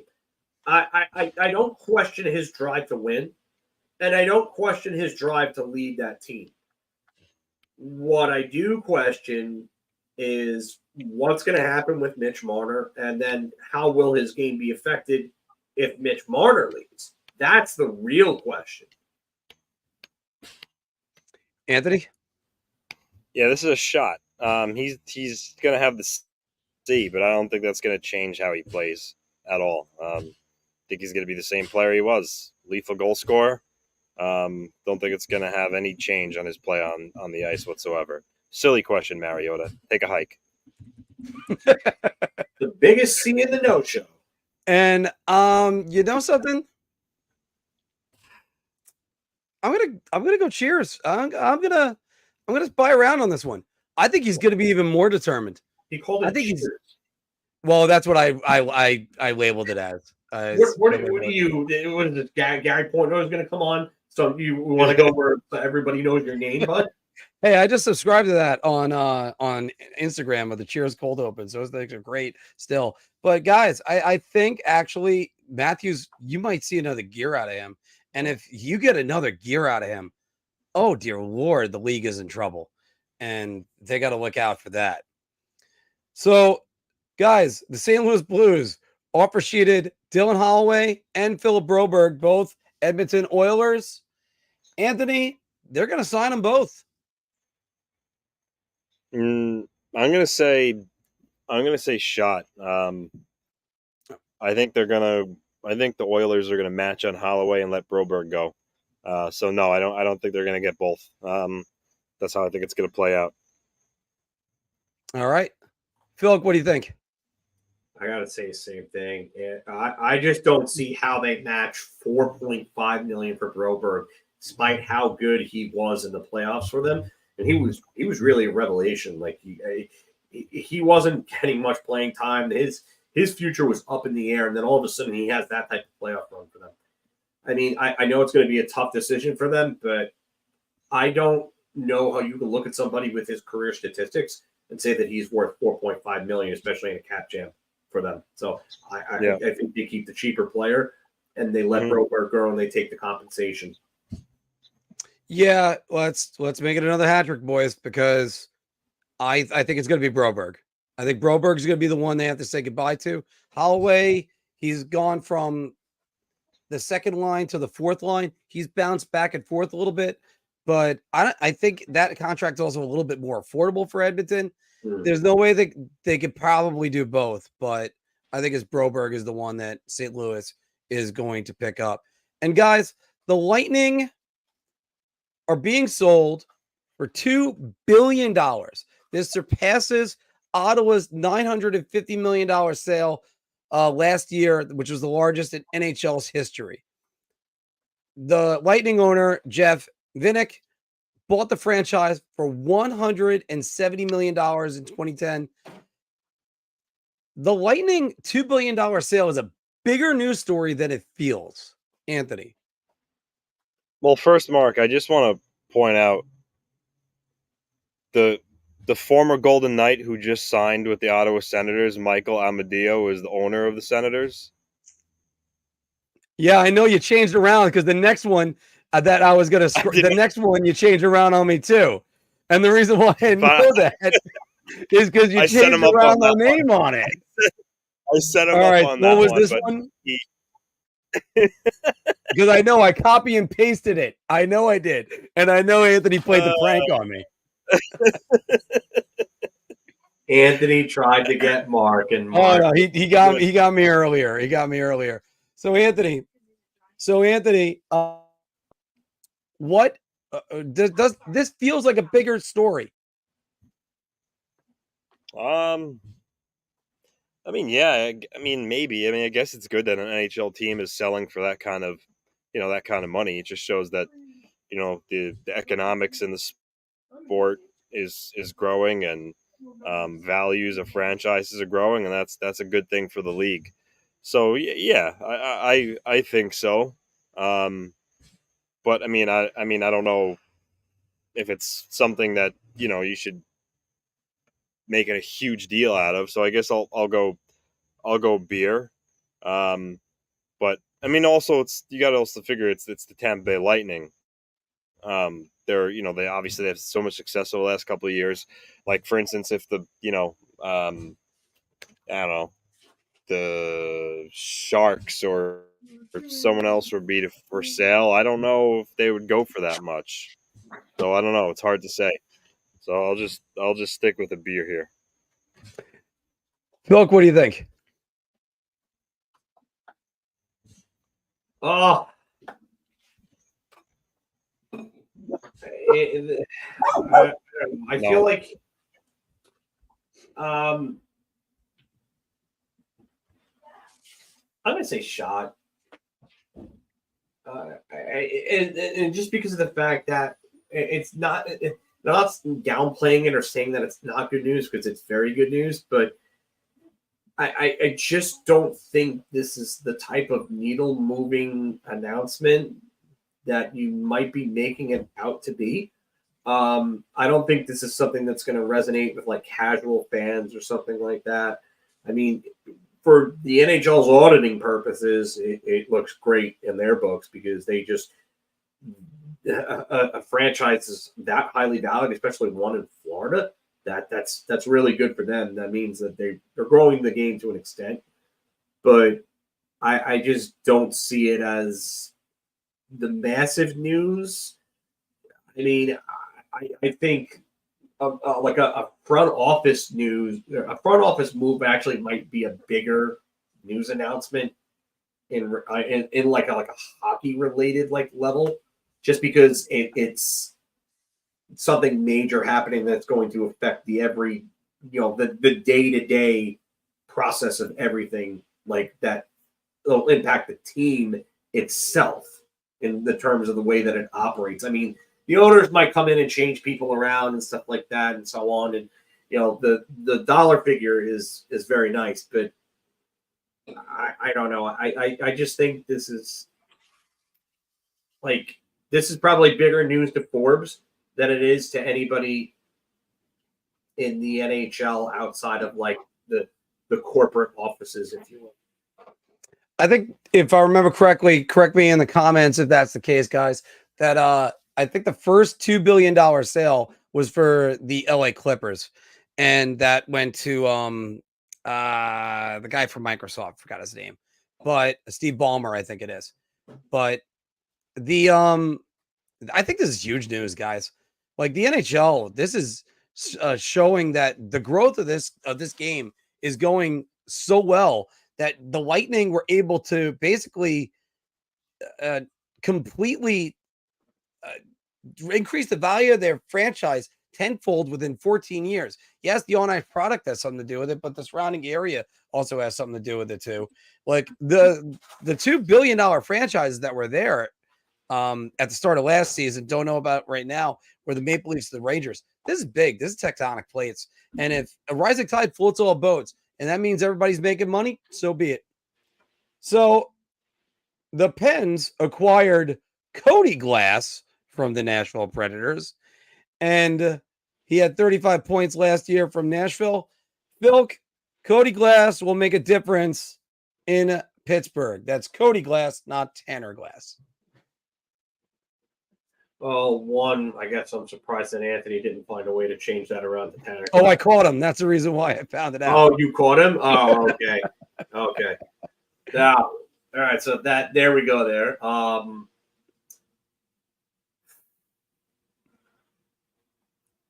Beer. I mean,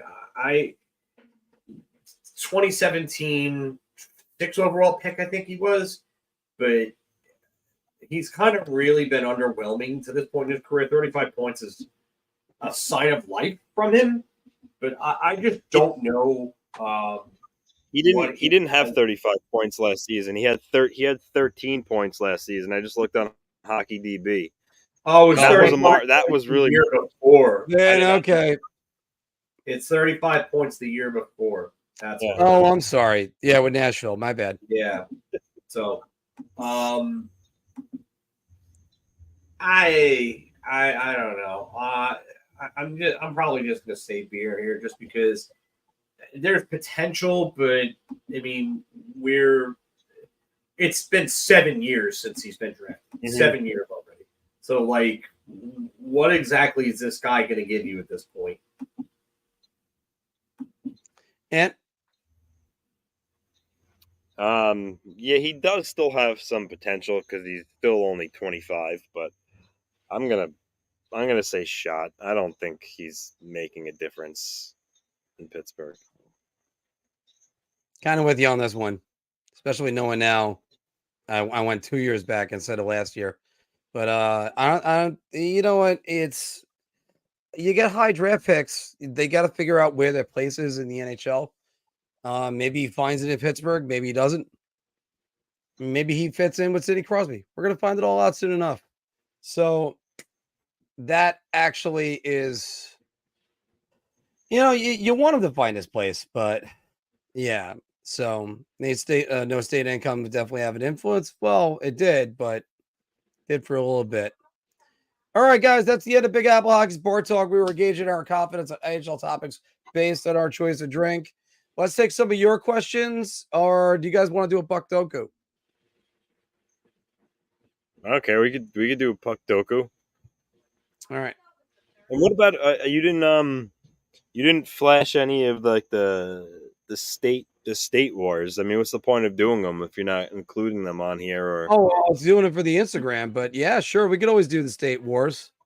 So I don't have any of them to flash though at the moment, Anthony, because I was doing Marc. Well, I was doing them on Instagram. So hold on. We got All right. We got a couple that we can get back in here because we'll have an entire episode on it because you did great work on that. Anthony, if you guys haven't started looking today on Instagram, guys, he's got the NHL players from Michigan and the NHL players from New York. We got different regions that are going to be battling each other.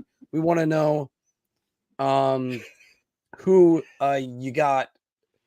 If you have State of Survival's asking, if you had won $10 billion and your favorite team was for sale, who would you buy? Yeah, I'm buying the Rangers. Are you kidding me? I'm turning that thing. That's residual money right there. And you still have the Rangers are probably selling for under $10 billion, so you're still going to have maybe a few billion left, and then you're going to get residual money in owning the team. Yeah, absolutely. How about this? Let me change the question for you a little bit because we'd all buy our teams.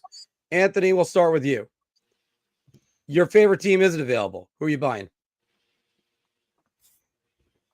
I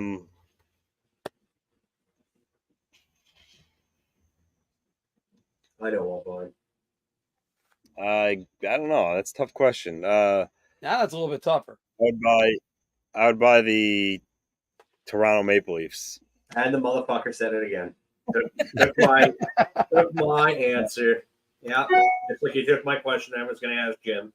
Literally had it lined up because I didn't think you guys had asked the question already. But yeah, it's Toronto. They're one of the top 3 most valued franchises in the NHL. Yeah, but given what the pressure you have to deal with in that team,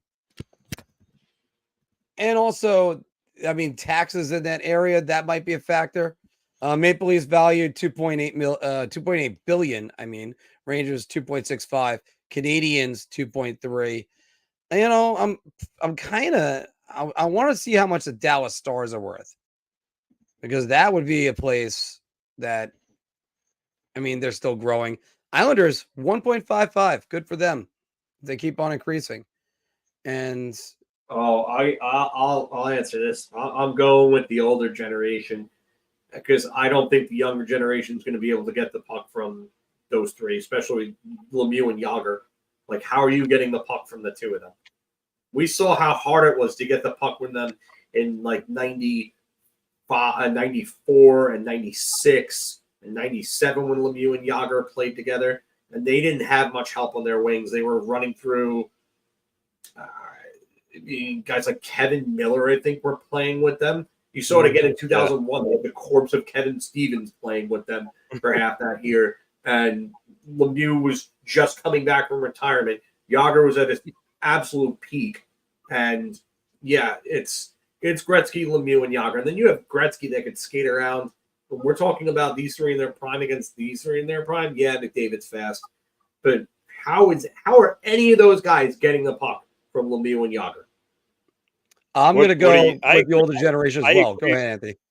I agree with Phil, but just play devil's advocate. You don't think McDavid, McKinnon, and Matthews have too much speed for the other three?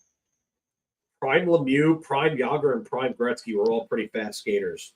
Gretzky, obviously, the slowest skater of all 6 of them. No, not a knock at Wayne. Wayne would probably even tell you that himself. But Lemieux could skate like a guy half his size. And Yager was one of the greatest combinations of size, speed, skill, strength, and finesse that we've ever seen in our lives. Like Yager was a freaking freak.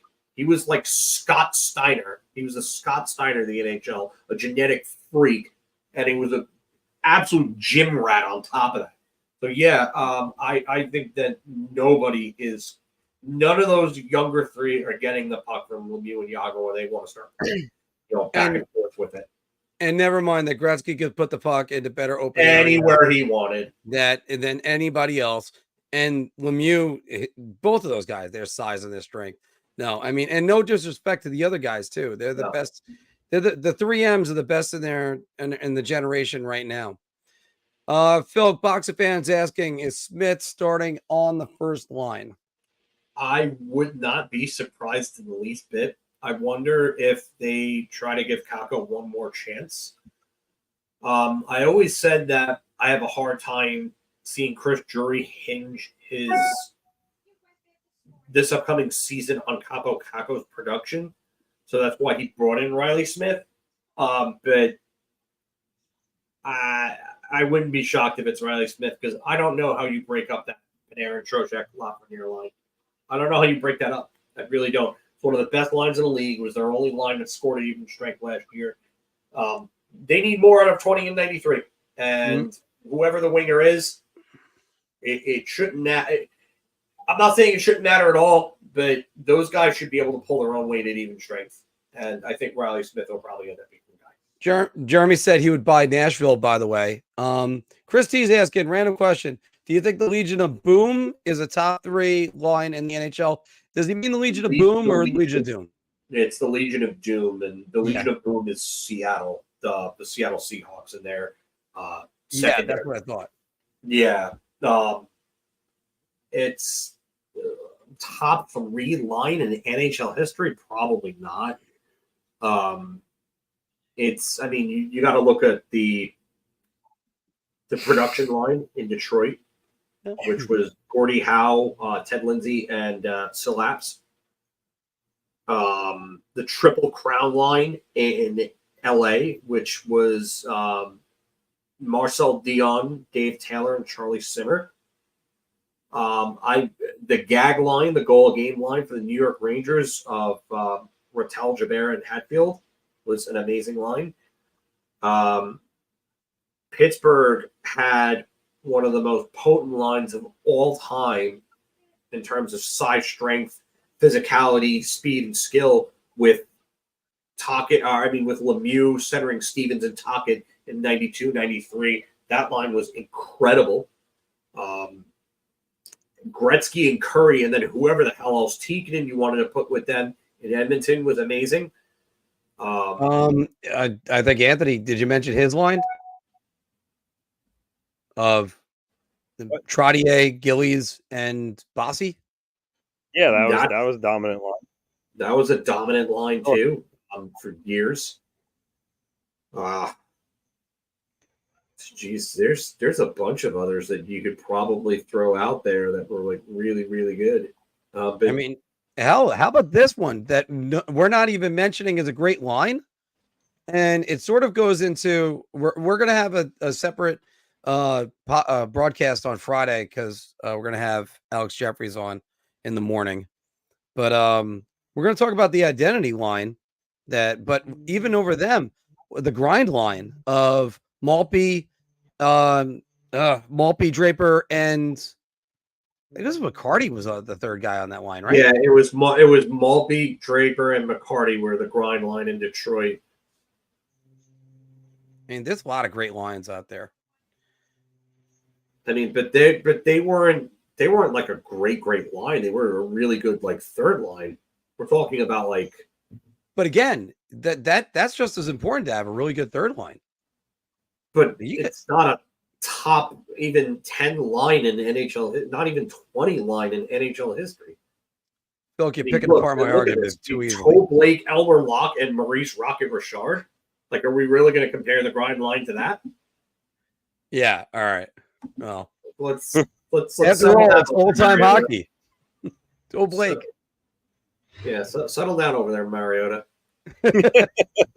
Oh no, not you too. Well, you deserve it after that one. He does. All right, I was trying to make the argument. He does. He does deserve it. All right, we're gonna do a quick Puckdoku, and then I got dinner that we got to get started with. And then you gotta make graphics for those state wars. I didn't just do them for nothing. Doing on Instagram doesn't do anything for us. All right, well, I promise you, Anthony. First off, like I said, great work, and yes, I will make sure that they're on the broadcast. As although one thing I'm toying with one idea I'm going to run by you guys because we're going to do our fan appreciation weekend coming up in a couple weeks. But let's go to this, guys. Here's our Puckdoku today. You got New Jersey, and that's the Utah hockey team / Arizona Coyotes. Let's just go across. Winnipeg Jets. Yeah, Winnipeg Jets too. But New Jersey Capitals played for 3+ teams. Coyotes, Utah, Jets, obviously, Blackhawks, and Red Wings going down. I know one for New Jersey and Duron Quint. Yeah, that's a good one. Actually, I have one also for Arizona and Capitals. Jim Johnson also played for Dallas and Minnesota as a defenseman. Anthony Jim Johnson, good enough? Yeah, that's fine. I was gonna say plug in. You could do your favorite Daly Didick and Constant Crossman for the Blackhawks and the Red Wings down there. The 3+ teams. Yeah. Jim Johnson is the 1985 version, Bilk? The one that retired in 98. Yeah, all right. We got him. He's a -2. But all right, so which one does Didick go with? Does he go with the 3+ teams? Chicago. Yeah, you could do Didick with Chicago. Which one? This one, the Capitals, the or the 3+ teams, Mark. Okay, am I doing Didick or Crossman? Didick. Do Didick there because Crossman played in Detroit. Yeah, you could do Crossman. I guarantee. I got a good one for Detroit too. You could go Yves Racine. Or Yves Racine is a good one. I don't know the third team he played on. Chason would be another one. Who rest in peace, Steve Chason. Yeah, Steve Chason. Which, by the way, Alex Chason was not related to him? No. All right. Yeah, Steve died in, I think, in a car crash. Just to be different, we'll do Yves Racine. Because I remember him from NHL 92, 93, 94. Yeah, right. That's where I remember him with Detroit, yeah. So we have the Capitals and Detroit. I got Mike Knuble, guys. Did you do any better? That's going to be, I feel like, a fairly obvious one. Kevin Miller. Yeah, I would say Kevin Miller would probably be a better one. Well, let me do Kevin so I don't accidentally get Kelly. Or Kip. All right. Yeah. Kevin Miller. Detroit and New Jersey is really, really a tough one. I could say Doug Brown. Well, let's rule. We're just going to rule out Jonathan Birninger and Brian Rafalski right away. Yeah, those are too obvious. Those are not there. Verbeek is also, I think, too obvious. I think Igor Larionov is too obvious. Doug Brown. I go with Claude Loisel for Detroit and New Jersey. Go with that one. Love that one, Anthony. Yeah, I think yours is going to be a little less obscure than mine, because I totally forgot about that. 0.2. All right, so we got 3+ teams played for Arizona/Winnipeg. And I got a good one for New Jersey and Chicago. Kevin Todd. That's going to be a very obscure one. Definitely will be.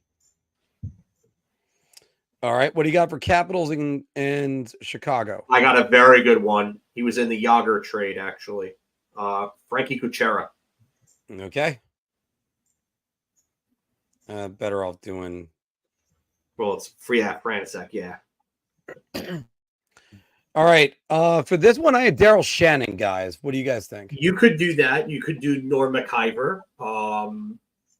There's a lot another of one of options. Anthony's favorites.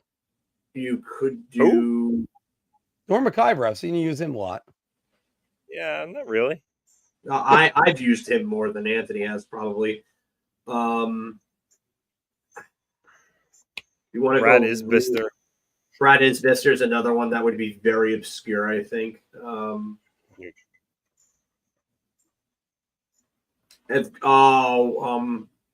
Evgeny Davidov be another one? Did he play on 3 teams? That's really the question. Now, that one I'd have to check. All right. Brad Isbister? Yeah, you could do that. Or Dave Scatchard, too, I think, right? No, Scatchard didn't play for Arizona, I don't think. No, Vancouver Islanders. I forgot. No, Scatchard did. Lewis. He did. Scatchard did? Yeah. Scatchard, yeah, 2005, 2006. Yeah, I thought so. Well, I want to use either one of those guys, and Dave Scatchard's right there, and he was a hell of a center for the New York Islanders back in the day. We still got a 0, boys. Nice job. Still got a 0. Wait. You wanted me to get those stats up, Anthony, because I know you're going to ask me. 3+ teams. There are a lot of guys. I mean, Daniel Briere. Yeah. How did Daniel Briere only get a 0.9 from? Yeah, that's kind of really obscure. That's weird for Daniel Briere to only get. I mean, it was right when he started to break out too, because he broke out really. In Brian Boucher 0.4. How is that possible? Wait, Brian Boucher only 0.4. This is for 3+ teams. Ray Whitney 2. Even Alex Goligoski's that low. Yurki Lumi, I could see it. Cliff Browning, I could see it. I think it's because when you have a category like this, 3+ teams, there's so many players to choose from that it makes. I wonder who's the lowest one. The lowest one is got a bunch of 0 guys. Zach Sanford, Norm McIver, Norm McIver, who you said, Norm McIver. That's it. Darcy Walkerlock, Rick Tabarachi. Darcy Walkerlock. Oh, he was a backup in Dallas behind Andy Moog and John Casey. And then he went to Arizona. He was a backup behind Bobby Bullen. And Phil, if you remember, Rick Tabarachi allowed Marc Messier's 500th goal. 500th goal at Madison Square Garden. The off-wing wrist shot from the right wing. And the third of a hat trick. There's your there's your Daily Didick right there. Yeah. Jared Tenorti. I just want to kind of call Thomas Grice. Wow. Keith Carney, that's a good one. Was part of Anaheim's defense when they went to the finals. Mark, do the Puckdoku pyramid. I think they have a new one. Oh yeah. God, here we go. All right, here we go. At least we'll challenge here. So we need a duck, Anthony? Yeah, well, the first one's always the easiest one because it's just Marty McGuinness. Like it. No, go Sean Hill. Everybody says Sean Hill now because he plays on so many different teams. Actually, we could use Sean Hill for St. Louis. Yeah, we could. Yeah, hold off on. Well, actually, no, because Sean Hill would also have to have 200 assists because I think that's the next one. Oh, Sean Hill yeah. 200 assists. Okay. So, yeah, maybe Marty McInnes then, yeah. Yeah, let's go Marty McInnes here.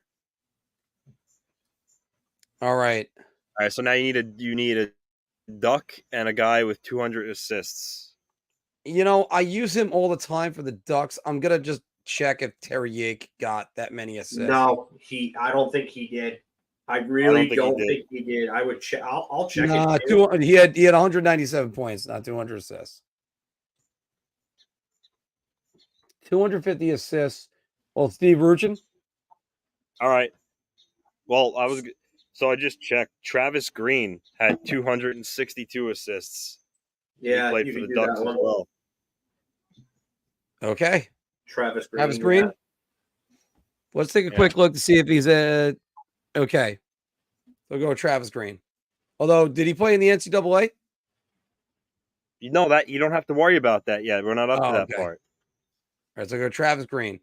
Okay. All right, now this is where it gets. So now you need a Duck, a Blue, and 200 assists. Scott Young. No, he didn't play for the Ducks. Wait, hold on. I think I might have a guy. 250 assists? 200. 250 assists, yeah. 200? Tony Herkus. Yeah. Tony Herkus. Tony Herkus. Yep. Okay. And he played in the NCAA. Why does it say incorrect? That's bullshit. Is it 200 or 250? 250. You just said 200. All right, let's fix that.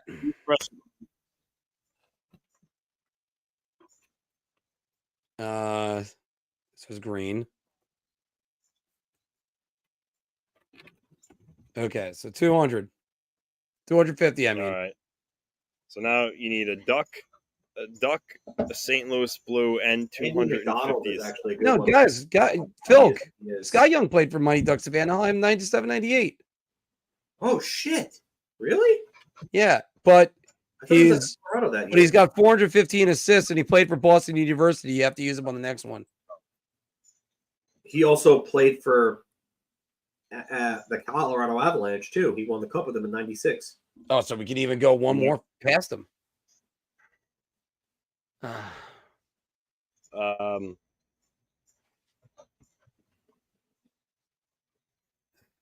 Scott Young. Obviously, Korea would be too obvious at this point, I think. Yeah, way too obvious. Well, because Korea, we have to hold for the last one. Oh, yeah, because 400 goals, Yeah. That's a good point. It's almost like they made this period based off of Paul Korea's career. Yeah, and that's why I'm thinking you got to get to here to use Scott Young. Yeah, you do. Did Sean Hill didn't have 250 assists, I'm assuming. No way. No way. 236. Close enough. Close. That's Sandis Ozelinch? never played for St. Louis. Played for St. Louis, yeah. And never played in the NCAA. Well, we just got to get St. Louis right now. We got to get St. Louis right now. You're right.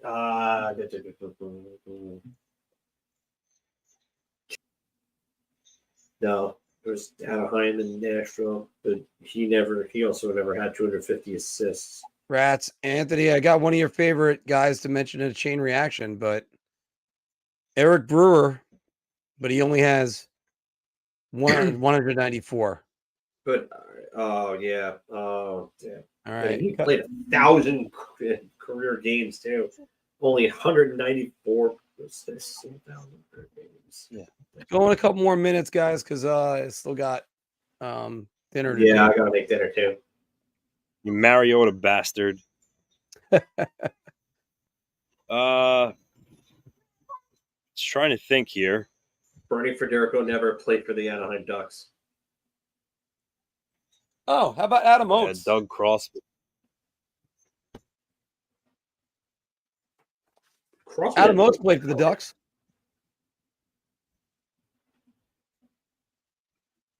But Crosby didn't play for Anaheim. Who?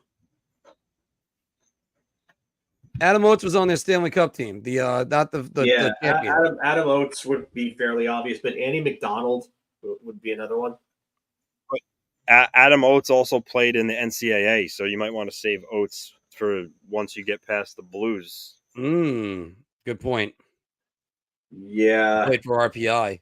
Go with Andy McDonald then. All right, but Andy McDonald is. Whoa. What about Doug Weight? Don't think he ever played in Anaheim. And Andy McDonald's got 307 assists. And he finished with St. Louis. Doug Weight. No, Doug Weight played for. No, because I remember him wearing that black jersey that said Anaheim in script. I could picture him. No, he did. You're right. Holy shit, you're right. Wow, Doug Weight. It was 2007, 2008. He got traded from St. Louis to Anaheim. All right, so which one do you want to use, Andy McDonald or Doug Weight? Because Doug Weight would also have scored. No, he doesn't have 400 goals. So, Doug Weight and Andy McDonald didn't play in the NCAA, so you could go. Doug Weight only played, and Doug Weight was only a Duck for like a short period of time, so he probably would be lower. Use Doug Weight. Use Doug Weight. Okay. All right. So then, who are we using for NCAA? Adam Oates. Adam Oates. Yeah, Adam Oates.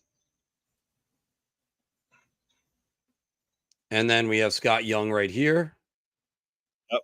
We just did it. We did it. Because now Korea is the only option, I think, for there. The score is 78. Click view stats. I'm curious to see. Click the Blues one. The only one up top. Yeah. Scott Young, Shattenkirk, and Korea. I know Shattenkirk played for Colorado. Wait, David Backus. I didn't even know he was over there. Adam Oates would have been lower than Doug Weight. That's what hindered us. They got Chris Pronger right here, but Andy McDonald was a good one. Scott Young, I think it's because more people were trying to wait on that. Rag Dvorak would have been the best guess right there. Rag Dvorak. What, in St. Louis? Yeah, I didn't know. I didn't know he played at St. Louis. Yeah, very briefly. So who was on the Doug Weight one? Who were the people that were less? Scott Young, Paul Correa, and I think Paul Correa because nobody wanted to use him there. Shattenkirk. No, we didn't use Steve Correa. I said Steve Correa? No, he's saying imagine if Marc picked Steve Correa and messed up. No. We didn't use Weight. We did. He played for, I think, was it Michigan State? Or no, Lake Superior State, I think he played for. Who, Steve Correa? Oh, no, Lake Superior State was Weight. Yeah, Lake Superior State, sorry. All right. Yeah, that was a tough one. That was a tough one. These are tough. That was a tough one. All right, boys. We're going to have to wrap it up right there. We all got dinner we got to make. And, there were a couple good choices. I mean, Rad Dvorak was the one that surprised me the most. So, all right, guys. Well, thanks very much for joining us this week. We had a lot of great stuff, especially from Jim coming on the show. Can't wait to have him on again. Got to talk to Johnny. Got to see if we can get him on to talk again. Yeah, and, I'll talk to Johnny. I'll see if we can get him on again. I'm cool with him, so he'll more than likely hop on. We're working on a lot of good guests. I got to call up Dave Jackson and get him as well. So, guys, thank you very much. Have a great week. We will talk to you Friday when we have Alex Jeffries on. So we'll see you soon.